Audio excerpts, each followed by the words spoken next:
উত্তরটা দিছে এটা জানবার জন্য মই কমেন্ট জানবা চাহাচ্ছি কমেন্ট করুন এই তুই তো সারা বিশ্বরে গোয়ালগিরি করে বেড়াচ্ছিস কিন্তু গোয়ালগিরি করে বেড়াচ্ছিস বুঝিনো তুই টাকার দ্বারা বেড়াচ্ছিস এটা তো জানে নতুন কথা নতুন তো কথা না হয় কিন্তু দারু খান তাহলে ওখান তো অমৃত জিনিস খেয়া দেয়া তো কত কঠিন জিনিস ভালো জিনিস ওখান না খেয়া কি করছে হয় দারুর দোকানও হয় ভালো দোকানে যায় সন্ধে হয় দারুর দোকানে যায় 1 কিলোমিটার 2 কিলোমিটার চলে যাচ্ছে দারু খাবা তাহলে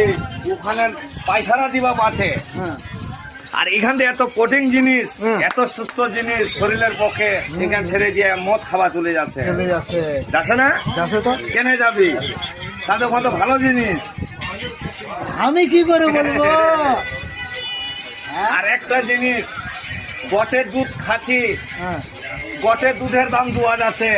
মাওরার 1 ফোঁটা দুধের খাইছি পুরার দামটা কেনে দেওয়া যায় না মই এইটাই প্রশ্ন করবা চাহাছো দাদা এরার মুখ প্রশ্ন দিবা পারলো